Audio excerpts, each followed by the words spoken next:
Hello दोस्तों। तो मैं विकास खन्ना आप सभी का स्वागत करता हूं आज की इस क्लास में। तो पिछली क्लास में अपन ने अध्ययन किया था जो रासायनिक अभिक्रिया एवं समीकरण है, इसके अंदर रासायनिक अभिक्रिया के बारे में अपन ने अध्ययन किया था। उसके बाद में संतुलित रासायनिक समीकरण के बारे में अध्ययन किया था। उसके बाद में अभिक्रियाओं के प्रकार जैसे संयोजन अभिक्रिया, वियोजन अभिक्रिया, विस्थापन अभिक्रिया, द्विविस्थापन और उपचयन अपचयन। तो इनमें से अपन ने संयोजन और वियोजन के बारे में बात कर ली थी। अब करेंगे उससे आगे की बात। उससे आगे अपने पास आती है विस्थापन अभिक्रिया। कौन सी अभिक्रिया आती है? विस्थापन अभिक्रिया। विस्थापन अभिक्रिया, विस्थापन में अपने को क्या दिया गया होता? जैसे विस्थापन में अपन एक उदाहरण से समझते हैं। Ab+C, ये कोई अपने पास अभिकारक हैं, ये अपने पास कोई अभिकारक हैं और इनसे उत्पाद प्राप्त होता अपने को A+BC। तो इसमें आपको क्या समझ में आया? जो अभिकारक था उसमें भी किसके साथ में था? ए के साथ में था। लेकिन जो उत्पाद बना उसमें भी किसके साथ हो गया? सी के साथ में चला गया। सी के साथ में चला गया। तो इससे आप क्या समझे? इससे अपने समझ में आया कि ये जो बी था इसका विस्थापन हो गया, इसका विस्थापन हो गया और ये विस्थापित होके सी के पास चला गया। तो इसकी वो क्या, हाँ, कैसे बोलेंगे इसको? ऐसी रासायनिक अभिक्रिया जिसमें आयन का विस्थापन हो से विस्थापन रासायनिक अभिक्रिया कहते हैं। ठीक। और एक एग्जाम्पल ले लेते हैं अपन जो अपनी बुक का है। जैसे Fe, चलो दिखाइए जरा के, इसको थोड़ा सा ऊपर कर देते हैं। Fe+CuSO4 iron plus copper sulphate, ये दोनों अपने पास क्या हैं? ये दोनों अपने पास हैं अभिकारक या विकर्मक भी बोल सकते हैं। और अपने पास उत्पाद क्या प्राप्त होता? अपने पास उत्पाद प्राप्त होता आयरन सल्फेट प्लस कॉपर, ये अपने पास उत्पाद प्राप्त हुआ। इतनी बात आपको समझ में आ गई? तो यहाँ जो अपने पास जो सल्फेट था वो यहाँ किसके साथ में था? SO4 कॉपर के साथ में था। लेकिन उत्पाद में जो SO4 है ये किसके साथ में आ गया? आयरन के साथ में आ गया। तो इस SO4 का विस्थापन हो गया ना। इसे ही विस्थापन रासायनिक अभिक्रिया कहते हैं। और इसमें क्या होता है? जैसे ये जो Fe है ये अपने पास अधिक क्रियाशील धातु है, जबकि ये कॉपर कम क्रियाशील धातु है। तो इसमें क्या होता है? कम क्रियाशील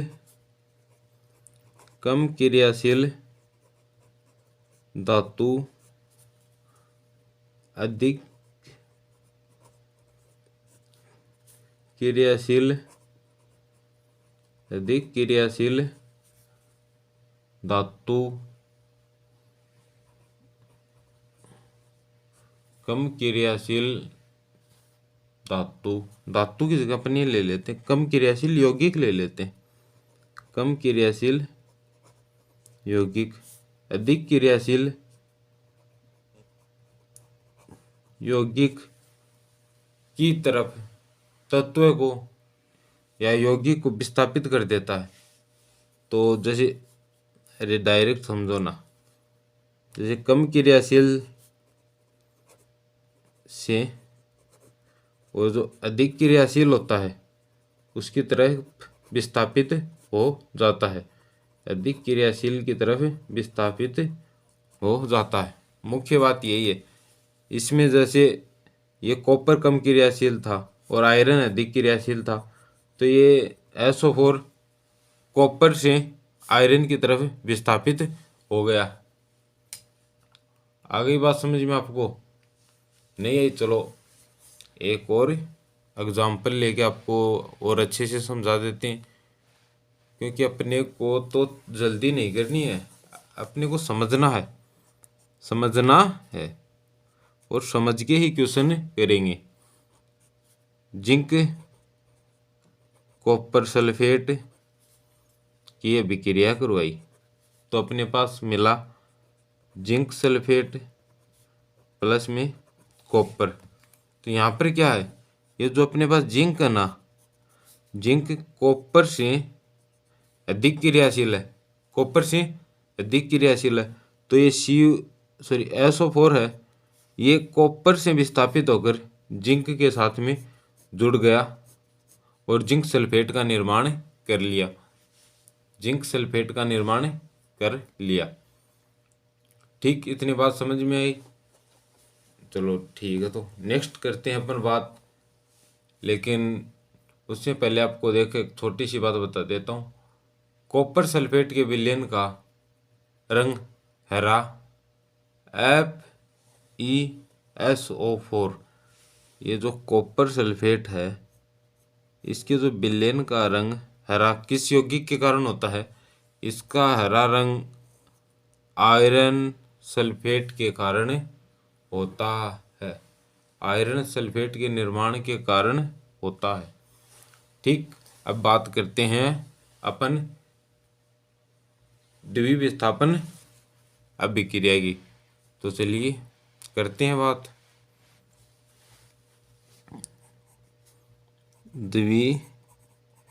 द्विविस्थापन अभिक्रिया, द्विविस्थापन अभिक्रिया, द्विविस्थापन अभिक्रिया में अपने को क्या देखना है?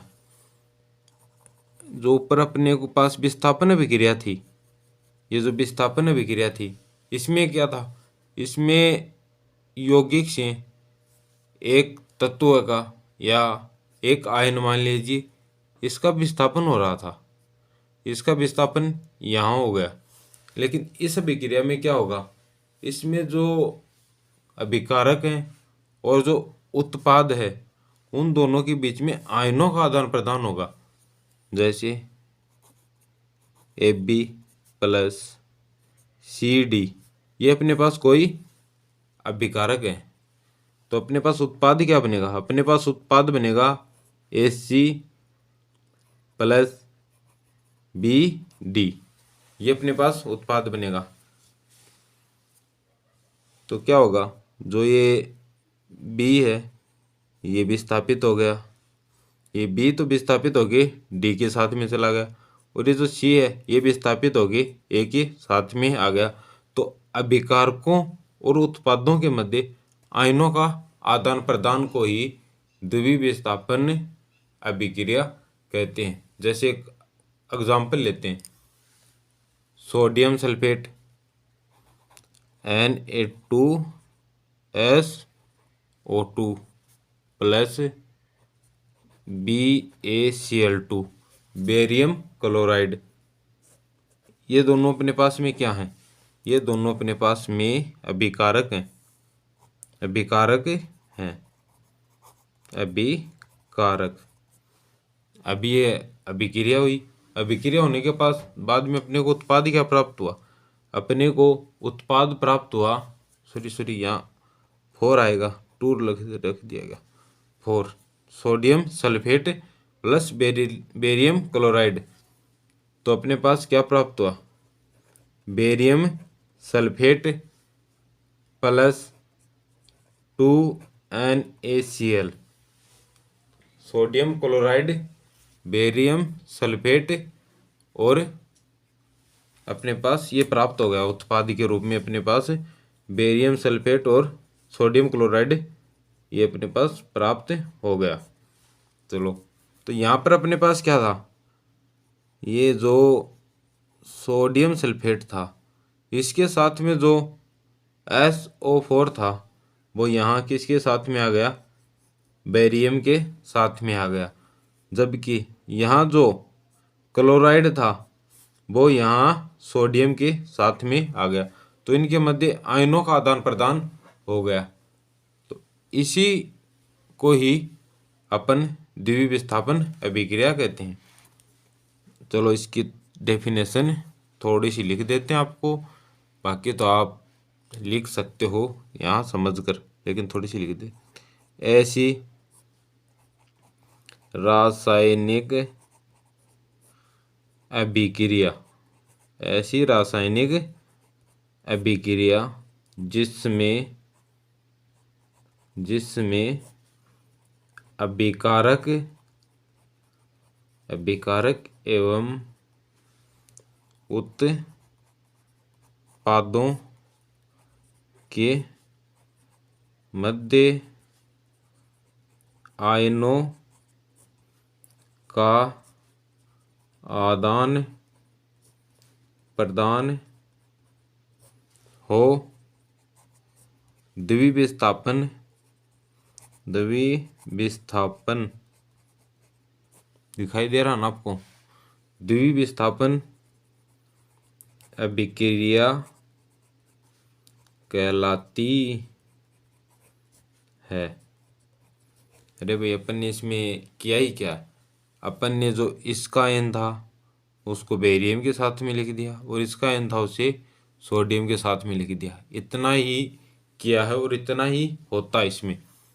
तो चलिए नेक्स्ट पेज चेंज कर लेते हैं, अपचयन उपचयन के बारे में पढ़ते हैं, उसके बाद में विकृत गंधिता के बारे में और उन्हीं के बारे में आगे अध्ययन करेंगे, संसारण के बाद में अध्ययन करेंगे।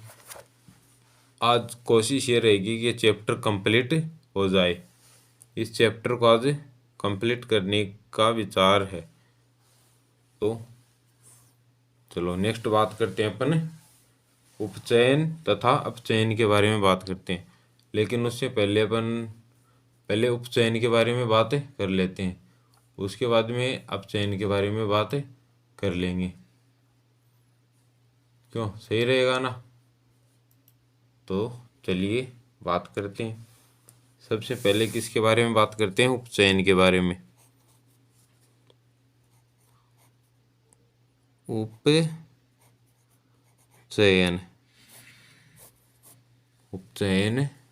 चलो, तो उपचयन में क्या दिया गया अपने को, उपचयन में ऐसी रासायनिक अभिक्रिया जिसमें ऑक्सीजन की वृद्धि हो, जिसमें ऑक्सीजन की तो क्या हो, वृद्धि हो, और हाइड्रोजन का ह्रास हो, हाइड्रोजन का ह्रास हो, ह्रास मतलब कमी हो। ऐसी रासायनिक अभिक्रिया जिसमें हाइड्रोजन की तो कमी हो और ऑक्सीजन की वृद्धि हो। तो चलिए इसकी वो लिख लेते हैं अपन, क्या पहले तो परिभाषा लिख लेते हैं। ऐसी रासायनिक अभिक्रिया जिसमें ऑक्सीजन की वृद्धि हो तथा हाइड्रोजन H2 अकेला नहीं है, H2 है, H2 की कमी हो, उपचयन अभिक्रिया कहलाती है। उपचयन अभिक्रिया कहलाती है। आगे इतनी बात समझ में आपको? ऐसी रासायनिक अभिक्रिया जिसमें ऑक्सीजन की तो वृद्धि हो और हाइड्रोजन की कमी हो, उपचयन रासायनिक अभिक्रिया कहलाती है। चलिए इसका एग्जाम्पल देख लेते हैं अपन। एग्जाम्पल क्या है अपने पास, जैसे CuO copper oxide plus H2, ये अभिक्रिया करवाई अपन ने और साथ में अपन ने ताप दिया, तो अपने पास क्या प्राप्त होता है, Cu प्लस H2O अपने पास में प्राप्त होता है। Cu और H2O अपने पास में प्राप्त होता है। नेक्स्ट एग्जाम्पल देखते हैं अपन, जैसे 2Mg मैग्नीशियम और O2 ऑक्सीजन अपने पास, इन दोनों की अभिक्रिया होगी, इन दोनों की अभिक्रिया होगी तो अपने पास क्या प्राप्त होगा, बताओ, अरे बोलो क्या प्राप्त होगा, अपने पास प्राप्त होगा 2MgO मैग्नीशियम ऑक्साइड। तो ये अपने पास अपचयन रासायनिक अभिक्रिया के जो उदाहरण थे वो हैं। ठीक, नेक्स्ट अपन बात करेंगे, लेकिन इसके लिए क्या होता है कि ताप जरूरी होता है। इसमें क्या है, इसमें ताप जरूरी होता, दोनों में है ताप, इसमें भी ताप दे रहे हैं अपन, कॉपर ऑक्साइड और H2 को ताप देने के बाद में अपने पास कॉपर और H2O प्राप्त होता है। जबकि यहाँ भी अपन क्या कर रहे हैं, Mg और O, इसमें क्या कर रहे हैं अपन, इसमें अपन ताप देकर इसको जो उत्पाद बनता वो अपने पास मैग्नीशियम ऑक्साइड बनता ताप देने पर। तो चलिए नेक्स्ट बात करते हैं अपन अपचयन अभिक्रिया के बारे में। अपचयन अभिक्रिया में क्या होता है, अपचयन अभिक्रिया में जस्ट इसका विपरीत होता है, एकदम इसका उल्टा होता है, ये दोनों अपोजिट हैं। अपचयन अभिक्रिया, तो अपचयन अभिक्रिया में क्या होता है अपने पास, अपचयन अभिक्रिया में होता है जो ये ऑक्सीजन है ना, अपचयन अभिक्रिया में ऑक्सीजन की तो होती है अपने पास, क्या होती है ऑक्सीजन की, ऑक्सीजन की अपने पास कमी होती है, और हाइड्रोजन की अपने पास क्या होती है, हाइड्रोजन की वृद्धि होती है। तो क्या लिखेंगे, इसकी परिभाषा क्या लिखेंगे अपन, इसकी परिभाषा लिखेंगे ऐसी रासायनिक अभिक्रिया, ऐसी रासायनिक अभिक्रिया जिसमें ऑक्सीजन की कमी हो और हाइड्रोजन की वृद्धि हो। तो लिख लेते हैं, ऐसी रासायनिक अभिक्रिया जिसमें ऑक्सीजन की तो कमी हो तथा हाइड्रोजन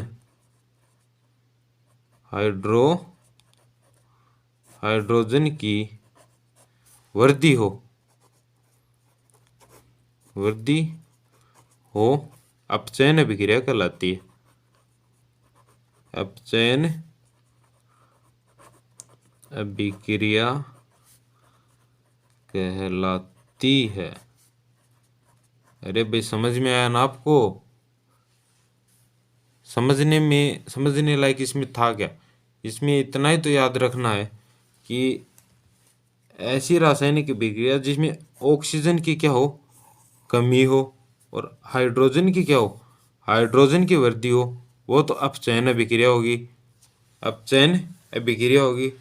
और फिर ऐसी अभिक्रिया जिसमें ऑक्सीजन की क्या हो, वृद्धि हो, और हाइड्रोजन की कमी हो, वह क्या होगी, वह अपने पास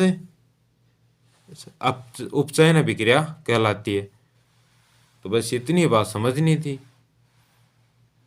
ज़्यादा रॉकेट साइंस थोड़ी ना, इसमें नॉर्मल सी बात है। तो चलिए इसका एक एग्जाम्पल अपन देख लेते हैं, और एग्जाम्पल भी ऐसा देखेंगे जो उपचयन में भी काम में आया था और अपचयन में भी काम में आएगा। जैसे CuO प्लस H2 ताप मिलने पर Cu प्लस H2O में कन्वर्ट हो रहा है। तो यहाँ अपने पास उष्मा है, यहाँ हाइड्रोजन है क्या, और यहाँ H2O है, तो इसमें क्या दिखाई दे रहा है आपको, इसमें आपको दिखाई दे रहा है कि हाइड्रोजन ऑक्सीजन की वृद्धि हो रही है ना। यहाँ पर हाइड्रोजन अकेला है, लेकिन यहाँ पर ऑक्सीजन की वृद्धि हो रही है हाइड्रोजन के साथ में। तो जिसमें ऑक्सीजन की वृद्धि हो, कौन सी अभिक्रिया होती है, जिसमें ऑक्सीजन की वृद्धि हो, ऑक्सीजन का मान बढ़े, उसको कहते हैं अपन उपचयन अभिक्रिया। आ गई बात समझ में। और यहाँ पर ऑक्सीजन है, जबकि यहाँ कॉपर के साथ में ऑक्सीजन नहीं है। तो जहाँ ऑक्सीजन की कमी हो उसे अपन कहते हैं अपचयन अभिक्रिया। अरे आई क्या बात समझ में, आई या नहीं आई, पहले तो ये बताओ। तो चलो आपको ऊपर वाले से समझा देते हैं, ऊपर वाले एग्जाम्पल से समझा देते हैं। जैसे अपने पास ये Mg है, मैग्नीशियम, और ये ऑक्सीजन है। तो यहाँ पर अपने पास क्या हो रहा है, उत्पाद के अंदर ऑक्सीजन की वृद्धि हो रही है, क्योंकि यहाँ ऑक्सीजन इसके साथ में नहीं था, लेकिन इस उत्पाद में ऑक्सीजन इसके साथ में। और जहाँ ऑक्सीजन की वृद्धि होती है अपने पास कौन सी अभिक्रिया बनती है, अपने पास उपचयन अभिक्रिया बनती है। कौन सी, उपचयन अभिक्रिया। और जहाँ ऑक्सीजन की कमी होती है, जैसे ये कॉपर ऑक्साइड है, यहाँ पर ऑक्सीजन है, जबकि ये कॉपर अकेला है, यहाँ पर ऑक्सीजन की जो कमी हो रही है, इन दोनों में ऑक्सीजन की कमी हो रही है। तो इन दोनों के अंदर कौन सी अभिक्रिया हो गई, इन दोनों के अंदर उपचयन हो गई। लेकिन यहाँ हाइड्रोजन है, हाइड्रोजन के साथ में ऑक्सीजन नहीं है, लेकिन यहाँ ऑक्सीजन है। तो यहाँ ऑक्सीजन की क्या हो रही है, वृद्धि हो रही है, और हाइड्रोजन यहाँ अकेला था, यहाँ इसके साथ में ऑक्सीजन आ गया तो हाइड्रोजन की कमी हो गई। तो ये अपने पास उपचयन अभिक्रिया हो गई। आ गई क्या बात समझ में, अरे आ गई ना, बहुत सिंपल सी बात है। आशा करता हूँ आप सभी को समझ में आ गई होगी। और अब बात करने वाले हैं अपन किसके बारे में बात करें, चलो बताओ क्या बच गया इसमें। इसमें अपने पास संसारण बच गया, विकृत गंधिता बच गई, और कुछ एग्जाम्पल भी बच गए। लेकिन एक पॉइंट जो कि मोस्ट इम्पोर्टेंट है, नोट लगा के लिख लीजिए, नोट लगा के लिख लीजिए। क्या लिख लीजिए, ऐसी अभिक्रिया या ऐसा समीकरण, ऐसा रासायनिक समीकरण जिसमें उपचयन तथा अपचयन दोनों अभिक्रियाएं हों, ऐसा रासायनिक समीकरण जिसमें उपचयन तथा अपचयन दोनों अभिक्रियाएं हों, उसे रेडॉक्स अभिक्रिया कहते हैं। उसे क्या कहते हैं, रेडॉक्स अभिक्रिया कहते हैं, रेडॉक्स अभिक्रिया कहते हैं। आ गई इतनी बात समझ में आपको। तो चलिए अब बात करेंगे अपन संसारण के बारे में, संसारण, और उसके बाद में विकृत गंधिता के बारे में बात करेंगे। फिर विकृत गंधिता को रोकने के जो उपाय हैं उनके बारे में बात करेंगे, संसारण को रोकने के उपाय के बारे में बात करेंगे। तो चलिए बात कर लेते हैं और फिर चैप्टर को फिनिश करते हैं। फिनिश तो आज शायद मुश्किल ही हो पाएगा, क्योंकि इसके क्वेश्चन आंसर भी करवाने पड़ेंगे। संसारण। संसारण संसारण क्या होता है? जब कोई धातु कोई भी धातु है वो आर्द्र ऑक्सीजन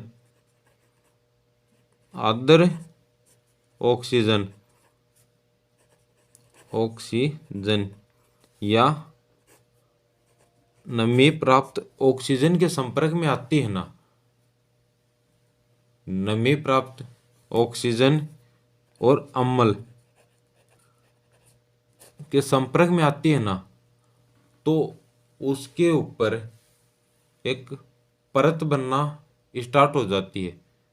एक जैसे तांबे के ऊपर तो हरी परत, जो तांबे का कोई भी बर्तन है अपने घर में देखते होंगे, अगर उसमें लगातार कुछ दिन से पानी रखा हुआ है तो उस पर क्या होगा कि एक हरी हरी परत सी जमना स्टार्ट हो जाएगी उसे।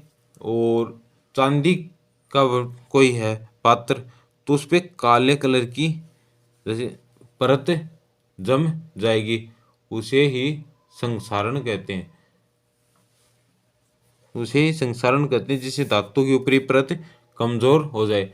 जैसे लोहा है, लोहे पर आर्द्र ऑक्सीजन या नम ऑक्सीजन के संपर्क में आता है वो, और अम्ल के संपर्क में आता है तो उस पर जो हल्की हल्की रेड कलर की एक परत सी जम जाती है, उसे ही लोहे पर जंग लगना कहते हैं। और लोहे पर जंग लगना किसका कारण है? संसारण का कारण है। तो बात करते हैं कि जो चांदी पर है किस कलर की परत आती है। जैसे चांदी पर तो आती है काले कलर की काली परत, तांबे पर आती है हरी परत। इसी प्रकार लोहे पर आती है हल्की हल्की लाल कलर की परत जम जाती है, उसे ही संसारण कहते हैं। और संसारण से बचाव किस प्रकार किया जा सकता है? जैसे जिंक का लेपन करके, या फिर विद्युत लेपन करके, या पेंट करके, या ये सद लेपन करके संसारण से बचाया जा सकता है। बचाव क्या होते हैं? जैसे पेंट करके, या फिर विद्युत का लेपन करके, या फिर जो जिंक की परत होती है उसका लेपन करके संसारण से बचाया जा सकता है। संसारण से क्या किया जा सकता है? बचाया जा सकता है। नेक्स्ट अपने पास क्या प्राप्त होता है? प्राप्त होता कहाँ है? नेक्स्ट अपन बात करते हैं विकृत गंध्यता के बारे में। विकृत गंध्यता के बारे में अपन बात करते हैं। तो चलिए, विकृत गंध्यता के बारे में बात करने से पहले अपन आपके साथ में दो बात कर लेते हैं।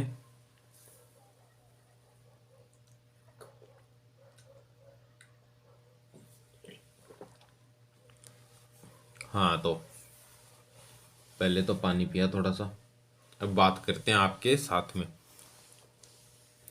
हाँ भाई, आपको सभी बातें समझ में तो आ रही है ना? अरे समझ में आ रही है ना अच्छे से? कहीं ऐसा तो नहीं हो रहा कि आपको समझ में नहीं आ रही हो? और वैसे तो इस चैप्टर में ऐसा कुछ है नहीं जो समझ में ना आए। बाकी कहीं आपको दिमाग लगाने की आवश्यकता नहीं पड़ेगी, थोड़ा सा आपको दिमाग लगाना पड़ेगा। तो जो रासायनिक समीकरण है उसको संतुलित करने में थोड़ा सा दिमाग लगाना पड़ेगा। बाकी में तो आपको याद ही करना पड़ेगा, याद आप कर ही लोगे। मेरे हिसाब से आपको दिक्कत तो कहीं होनी नहीं चाहिए। और तो क्या बता सकते हैं, देखो आपका तो आपको ही पता है, मुझसे ज़्यादा तो आपको ही पता है। लेकिन अपन ये गारंटी देते हैं कि आपने जो मैं पढ़ा रहा हूँ उस हिसाब से आपने पढ़ लिया ना, तो आपको कहीं भी प्रॉब्लम नहीं आएगी। आप एकदम अच्छे से अपने कंप्लीट सिलेबस को कर लोगे और पेपर में बहुत अच्छे नंबर लेके आप आओगे। तो चलिए अपन अब बात कर लेते हैं विकृत गंधिता के बारे में। विकृत गंधिता के बारे में, तो विकृत गंधिता में क्या होता है कि जो जैसे अपने चिप्स की थैलियाँ होती हैं, तो चिप्स की थैलियों में क्या होता है, नाइट्रोजन गैस भरी जाती है।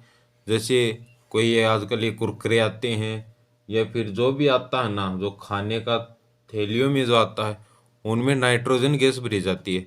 नाइट्रोजन गैस भरी जाती है।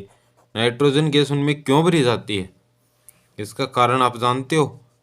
अगर उनमें नाइट्रोजन गैस नहीं भरी जाएगी तो वो 2, 5 या कुछ समय, आप कुछ समय मान लीजिए, कुछ समय में वो विकृत गंधी हो जाएंगे और उनका जो स्वाद है वो खट्टा हो जाएगा और उनमें से आपको गंध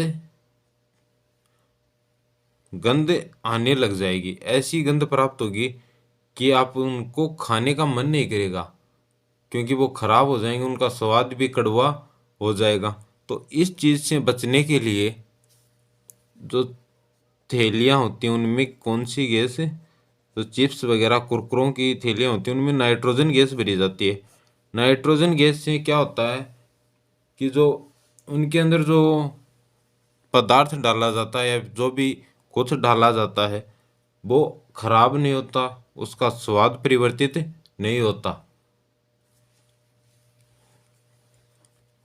तो वसायुक्त वसायुक्त और जो तेलीय पदार्थ आते हैं, तेलीय पदार्थ आते हैं, खास करके वो सामग्री जो वायु के संपर्क में आ सकती है, जो वायु के संपर्क में आ सकती है। तो वायु के संपर्क में आने पर जो वसायुक्त या तेलीय पदार्थ हैं वो वायु के संपर्क में आने पर उपचयित हो जाते हैं। उपचयित हो जाते हैं। उपचयित हो जाते हैं। और ये उपचयित होने के बाद क्या होता है, इनका जो स्वाद है वो परिवर्तित हो जाता है और जो इनकी गंध है वो परिवर्तित हो जाती है। इसे ही क्या कहते हैं, विकृत गंधिता कहते हैं। इसे ही विकृत गंधिता कहते हैं। तो चलिए आपको इसकी एकदम सही परिभाषा लिखवा देते हैं। तो लिखिए, ऐसे रासायनिक पदार्थ ऐसे वसायुक्त और तेलीय खाद्य सामग्री, ऐसी वसायुक्त और तेलीय खाद्य सामग्री जो वायु के संपर्क में आने पर, जो वायु के संपर्क में आने पर उपचयित हो जाती है तथा उनके स्वाद एवं गंध में परिवर्तन हो जाता है। इसे ही विकृत गंधिता कहते हैं। इसे ही विकृत गंधिता कहते हैं। आगे क्या इतनी बात समझ में आपको? इसे ही विकृत गंधिता कहते हैं। अब इससे बचने के उपाय, इससे बचने के उपाय, तो जो अपने पास जो ये सामग्री होती है, जो ये अपने पास सामग्री होती है, इसे अपन कहाँ रखें? तो इसे वायुरोधी बर्तनों में रखें। वायुरोधी बर्तन, जहाँ वायु का प्रवेश ना हो सके उन बर्तनों में रखने पर अपना जो सामग्री है वो खराब नहीं होगी। या फिर उसमें किसका उपयोग करें, नाइट्रोजन गैस का उपयोग करें। या फिर उनमें शीतलन का उपयोग करें। शीतलन का मतलब जैसे अपन कोई वस्तु फ्रिज में रख देते हैं, वो खराब नहीं होती। क्यों नहीं होती? क्योंकि वो शीतलन के नियम का पालन कर रही है। और जो चिप्स वगैरह की जो थैलियाँ होती हैं उनके अंदर नाइट्रोजन गैस होती है, तो वो उस हिसाब से खराब नहीं होते। ठीक, तो ये आपका विकृत गंधिता थी। अब आपके इस चैप्टर में क्वेश्चन आंसर के अलावा क्या बच गया? क्वेश्चन आंसर के अलावा क्या बच गया?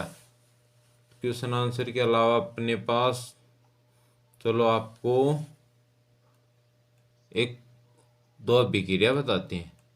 कौन सी अभिक्रिया? कौन सी अभिक्रिया?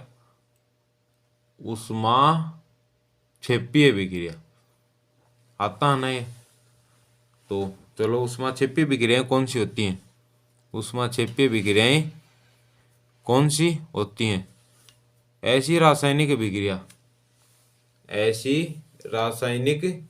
अभिक्रियाएं जिनमें उत्पाद निर्माण के साथ साथ उष्मा का उत्सर्जन होता है, उन्हें उष्मा क्षेपीय अभिक्रियाएं कहते हैं। और वह रासायनिक अभिक्रिया जिसमें उत्पाद के निर्माण के साथ में उष्मा का अवशोषण होता है या उष्मा का शोषण होता है, उसे उष्माशोषीय अभिक्रिया कहते हैं। तो दो प्रकार की अभिक्रियाएं होती हैं अपने पास, उष्मा क्षेपी और उष्मा शोषी। हो गई दो प्रकार की। इसमें क्या होता है? इसमें तो उष्मा का शोषण मान लीजिए, अवशोषण मान लीजिए, आप शोषण ही मान लीजिए, उष्मा का शोषण होता है। और इसमें उष्मा का उत्सर्जन होता है। मतलब इस अभिक्रिया में जब उत्पाद का निर्माण होगा तो उसके साथ में उष्मा निकलेगी। ठीक, इसमें उष्मा बाहर निकलेगी। जबकि इस अभिक्रिया में अपन उष्मा देंगे तो उसी उष्मा को ऑब्जर्व कर लिया जाएगा, उसी उष्मा को ऑब्जर्व कर लिया जाएगा और उसके बाद में अभिक्रिया जो प्रक्रिया है वो प्रारंभ होगी। इसीलिए इसे उष्माशोषी अभिक्रिया कहते हैं और इसे उष्मा क्षेपीय अभिक्रिया कहते हैं। कभी कभार पूछ लिया जाता है एग्जाम में, तो आप इसको ध्यान रखना, अच्छे से ध्यान रखना, कहीं आपके एग्जाम में आ जाए और आप ध्यान ना दो तो गड़बड़ हो जाएगी। तो चलिए, ये तो अपने पास चैप्टर कंप्लीट हो गया।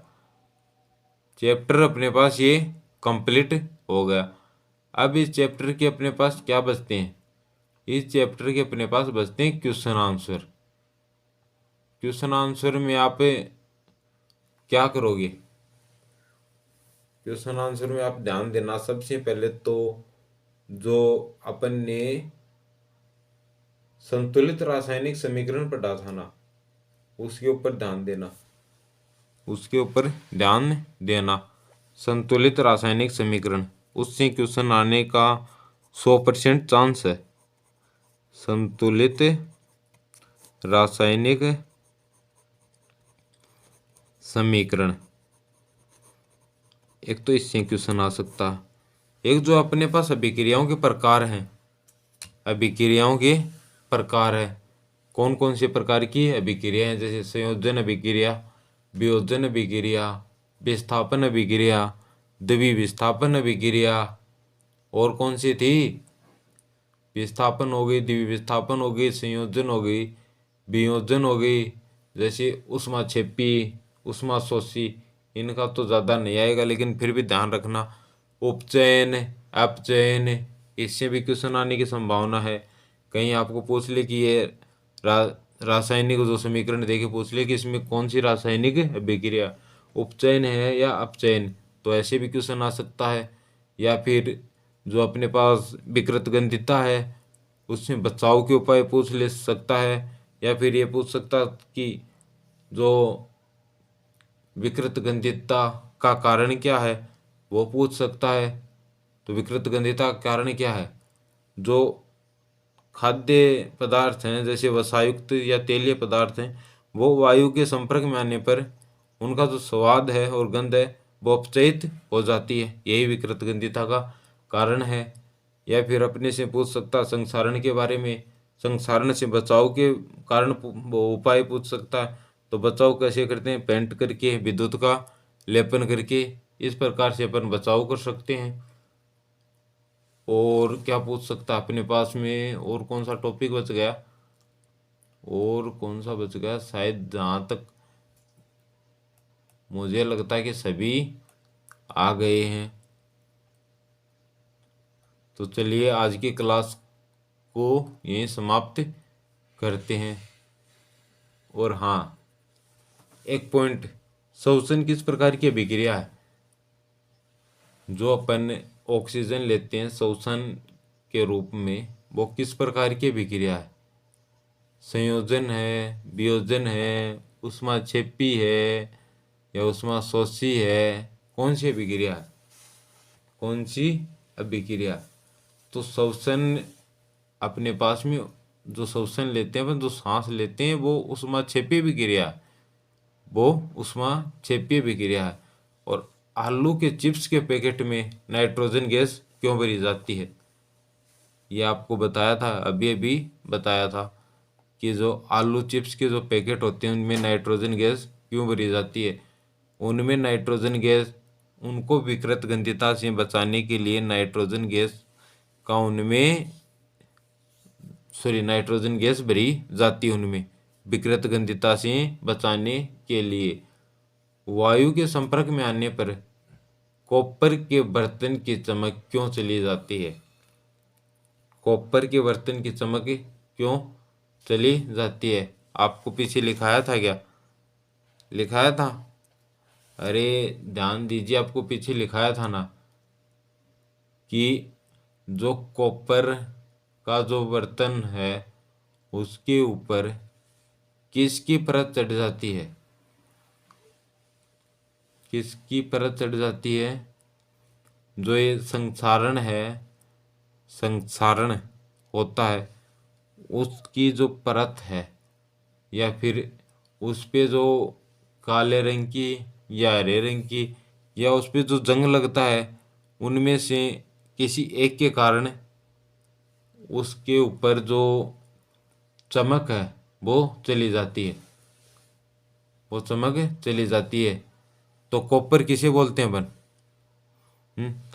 कॉपर पर जो ये क्या होता है, काले कलर की परत जम जाती है, काले कलर की परत जम जाती है वायु के संपर्क में आने से। तो उसकी जो चमक है वो धीरे धीरे चली जाती है। द्विविस्थापन अभिक्रिया का उदाहरण, ये आपको मैं इसका क्वेश्चन आंसर बता रहा हूँ, जो अपनी बुक में दिए गए जो क्वेश्चन आंसर है ना, उनके बारे में डिस्कस कर रहा हूँ आपके साथ में। तो चलिए, द्विविस्थापन अभिक्रिया का उदाहरण आप बता दोगे? अरे बता दोगे या नहीं बता दोगे? आपको लिखाया था ना द्विविस्थापन अभिक्रिया का उदाहरण, Na2SO4 प्लस बेरियम क्लोराइड, ये आपस में अभिक्रिया करते हैं तो अपने पास क्या प्राप्त होता है? बेरियम सल्फेट प्लस 2NaCl, ये प्राप्त होता है क्या? बेरियम सल्फेट और 2NaCl, sodium chloride, barium chloride और सोडियम सल्फेट। तो यही अपने पास द्विविस्थापन अभिक्रिया का उदाहरण है। तो चलिए, और अच्छा जी, एक क्वेश्चन और करवाते हैं आपको, अभी आपका परीक्षण हो जाए, आपका टेस्ट हो जाए, देख लेते हैं आपने क्या पढ़ा। N2 3H2 2 NH3। Nitrogen hydrogen मिलकर अमोनिया का निर्माण कर रही हैं। ये किस प्रकार की रासायनिक अभिक्रिया है? चलिए बताइए, ये किस प्रकार की रासायनिक अभिक्रिया है? ये आपके पास हाइड्रोजन है ना, यहाँ हाइड्रोजन इसके साथ में जुड़ रहा है, तो क्या हो रहा है? हाइड्रोजन का ह्रास हो रहा है। हाइड्रोजन का क्या हो रहा है? ह्रास हो रहा है। और हाइड्रोजन की कमी या ह्रास कौन सी अभिक्रिया में होती है? हाइड्रोजन की कमी अपने पास उपचयन अभिक्रिया में होती है। तो इसमें कौन सी अभिक्रिया है? उपचयन अभिक्रिया है। चलिए नेक्स्ट बात करते हैं, क्या होता जब बिना बुझा हुआ चूना जल के साथ में अभिक्रिया करता है? Calcium oxide CaO plus H2O जल के साथ में अभिक्रिया करता है, तो अपने पास क्या बनता है? क्या बनता है भाई? अपने पास बनता है कैल्शियम हाइड्रोक्साइड CaOH की होल ट्वाइस। जब बिना बुझा हुआ चूना जल के साथ में अभिक्रिया करता है तो कैल्शियम हाइड्रोक्साइड का अपने पास निर्माण होता है। चलिए और क्वेश्चन देख लेते हैं, कोई अच्छा सा क्वेश्चन मिले आपको करवा दें। वियोजन अभिक्रिया क्या है? उदाहरण दीजिए। संयोजन अभिक्रिया क्या है? संयोजन अभिक्रिया का समीकरण लिखिए। चलो तो पहले तो अपन बात करते हैं वियोजन अभिक्रिया की। वियोजन अभिक्रिया कौन सी होती है? वियोजन अभिक्रिया ऐसी रासायनिक अभिक्रिया जो जिसमें एक उत्पाद टूटकर अन्य दो या दो से अधिक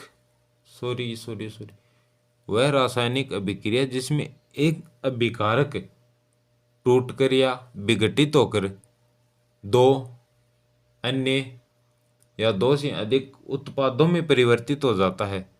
दो से अधिक उत्पादों में परिवर्तित हो जाता है, उसे कहते हैं वियोजन अभिक्रिया। कौन सी अभिक्रिया? उसे कहते हैं वियोजन अभिक्रिया। वियोजन अभिक्रिया। और संयोजन अभिक्रिया कौन सी होती है? संयोजन अभिक्रिया ऐसी रासायनिक अभिक्रिया जिसमें दो या दो से अधिक अभिकारक मिलकर एकल उत्पाद का निर्माण करते हैं। एकल उत्पाद का निर्माण करते हैं तो उसे क्या कहते हैं? उसे संयोजन अभिक्रिया कहते हैं। अरे उदाहरण भी आपके सामने ही है, ये रहा, ये संयोजन अभिक्रिया का उदाहरण है। इसमें दो अभिकारक हैं मिलकर एकल उत्पाद का निर्माण कर रहे हैं, तो ये संयोजन अभिक्रिया का एग्जाम्पल ये देख लीजिए। N2 और 3H2 है, ये दो अभिकारक हैं और मिलकर ये सिंगल उत्पाद का निर्माण कर रहे हैं, तो ये भी अपने पास क्या हो गया? ये भी अपने पास संयोजन अभिक्रिया का एग्जाम्पल हो गया। अब आपको बताते हैं वियोजन अभिक्रिया का एग्जाम्पल। वियोजन अभिक्रिया का एग्जाम्पल ध्यान आ रहा है क्या आपको? अरे ध्यान आ रहा है? कुछ बताया था आपको, नहीं ध्यान आया? आया क्या ध्यान? नहीं आया, चलो ठीक, हम बता देते हैं, आपको ध्यान नहीं आया तो। कैल्शियम कार्बोनेट है, इसको अपन उष्मा देंगे, ताप, ये ताप का चिन्ह होता, इसे अपन उष्मा देंगे तो ये अपने पास किस में विभक्त हो जाएगा? Fe2O3। अरे रे रे रे, कहाँ कहाँ क्या लिख दिया, कहाँ क्या लिख दिया? CaO और CO2 इन दोनों में विभक्त हो जाएगा। कैल्शियम कार्बोनेट, कैल्शियम ऑक्साइड और कार्बन डाइऑक्साइड, कार्बन डाइऑक्साइड और कैल्शियम ऑक्साइड में कैल्शियम कार्बोनेट विभक्त हो जाएगा। सिंगल अभिकारक था, एकल अभिकारक था, लेकिन उत्पाद दो में विभक्त हो गया, तो इसे बोलते हैं वियोजन अभिक्रिया का एग्जाम्पल। नेक्स्ट अपन बात कर लेते हैं, एक एग्जाम्पल और ले लेते हैं वियोजन अभिक्रिया का। एक एग्जाम्पल लिया अपन ने, कौन सा, इसको थोड़ा सा ऊपर कर देते हैं आपको अच्छे से दिखाई दे। अपन ने लिया 2FeSO4, इसे क्या बोलते हैं, इसे बोलते हैं आयरन सल्फेट। आयरन सल्फेट, इसे अपन ने क्या दिया, इसे उष्मा दी गई, इसे क्या उष्मा दी गई, तो ये अपने पास किस में विभक्त हो गया, Fe2O3, Fe2O3, ferric oxide plus SO2, SO2 plus SO3, इसमें अपने पास ये विभक्त हो गया। आपको दिखाई दे रहा है ना, हाँ। तो चलिए, ये अपने पास सिंगल अभिकारक था, लेकिन उत्पाद 1 2 3, तीन उत्पाद बन गए अपने पास। तो ऐसी रासायनिक अभिक्रिया जिसमें एकल अभिकारक टूटकर दो या दो से अधिक उत्पादों में विभक्त हो जाए, उसे क्या बोलते हैं, उसे वियोजन रासायनिक अभिक्रिया कहते हैं।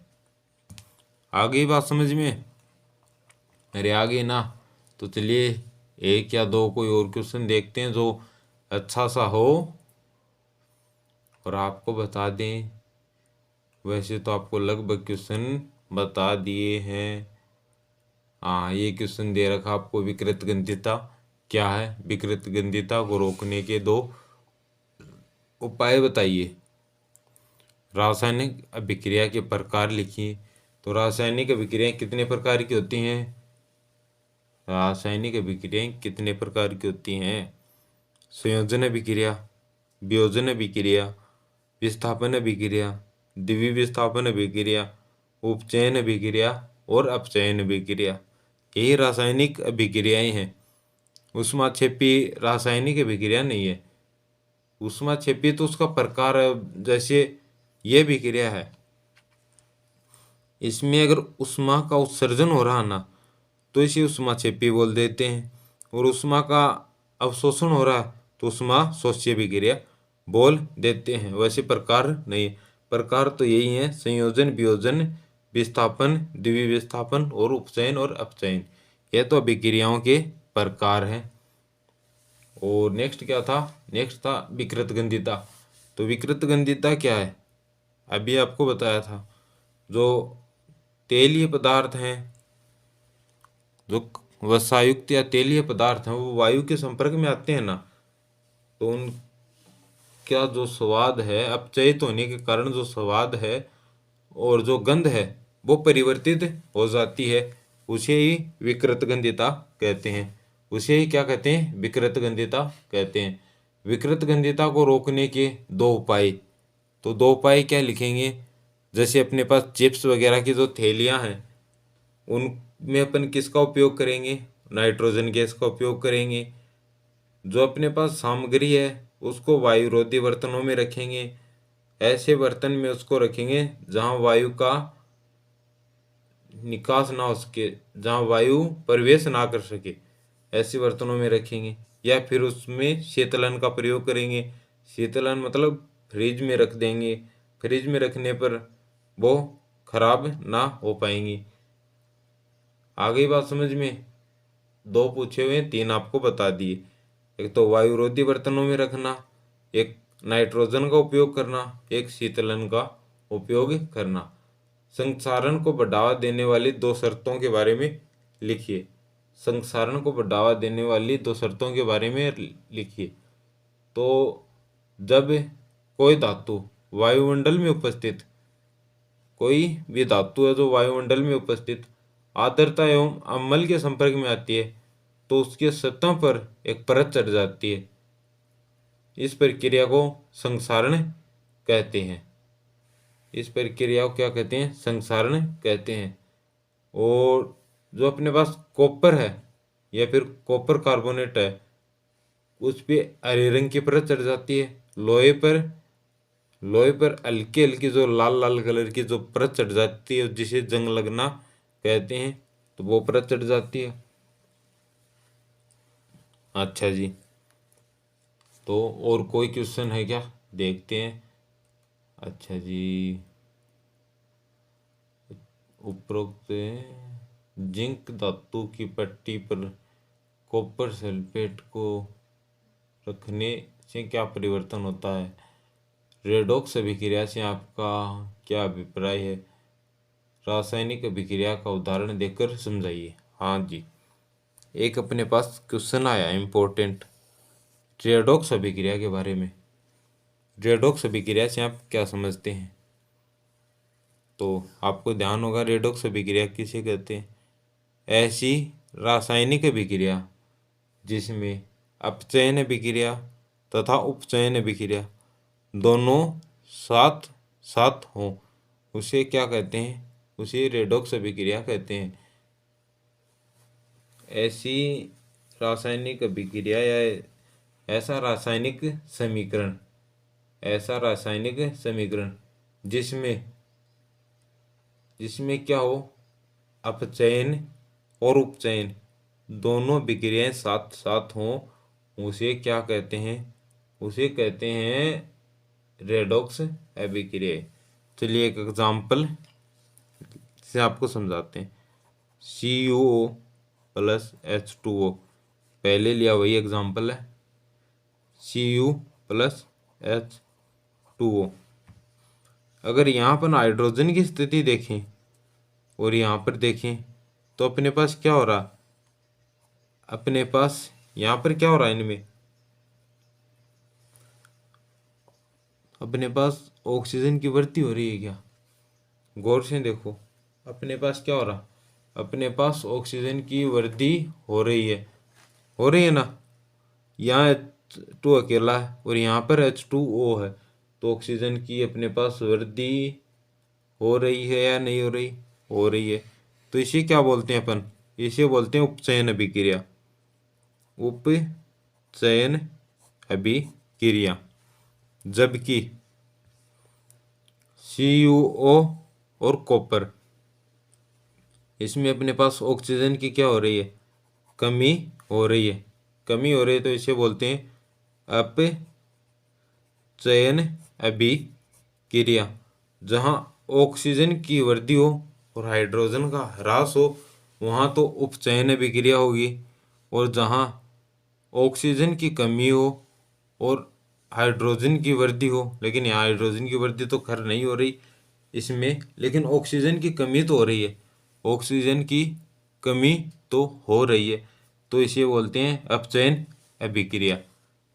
तो दोस्तों, आपकी यूनिट नंबर या चैप्टर नंबर 1 कंप्लीट हो गया है। इसके क्वेश्चन आंसर भी कर लिए हमने, और इसमें जो बेसिक कॉन्सेप्ट थे उनके बारे में भी अपन बात कर लिए हैं, सभी के बारे में। चलो एक बार रिकैप कर लेते हैं, एक बार आपको फिर से दोहरा देते हैं। सबसे पहले अपन रासायनिक अभिक्रिया के बारे में बात की, उसके बाद में अपन ने संतुलित रासायनिक समीकरण के बारे में बात की। उसके बारे में बाद में अपन ने जो ये अभिक्रियाओं के प्रकार हैं, संयोजन है, वियोजन है, विस्थापन है, द्विविस्थापन है, उपचयन है, अपचयन है, इनके बारे में बात की। इनके बारे में बात करने के बाद अपन ने बात की जो संक्षारण है, विकृतगंधिता है, उसके बारे में बात कर ली। साथ में अपन ने ऊष्माशोषीय अभिक्रिया के बारे में भी अध्ययन कर लिया। और जो क्वेश्चंस थे इस एक्सरसाइज के या इस चैप्टर के, जो भी क्वेश्चन थे, उनके बारे में भी अपन ने साथ में बात कर ली। अब ये चैप्टर जो है अपने पास कंप्लीट हो गया एकदम। इसको अपन ने बेसिक से एडवांस लेवल तक कर लिया और ये कंप्लीट हो गया। अब आप क्या करना, इसका रिवीजन करना और अच्छे से इसको तैयार कर लेना। कभी जैसे ही टाइम मिलता है इसका एक टेस्ट भी रख लेंगे। तो आज की क्लास को यहीं समाप्त करते हैं। आपको वीडियो कैसा लगा, आज की क्लास आपको कैसी लगी, कमेंट करके ज़रूर बताना। वीडियो को लाइक करना, शेयर करना और चैनल को सब्सक्राइब नहीं किया तो सब्सक्राइब कर लेना लेटेस्ट नोटिफिकेशन के लिए। Thank you everyone.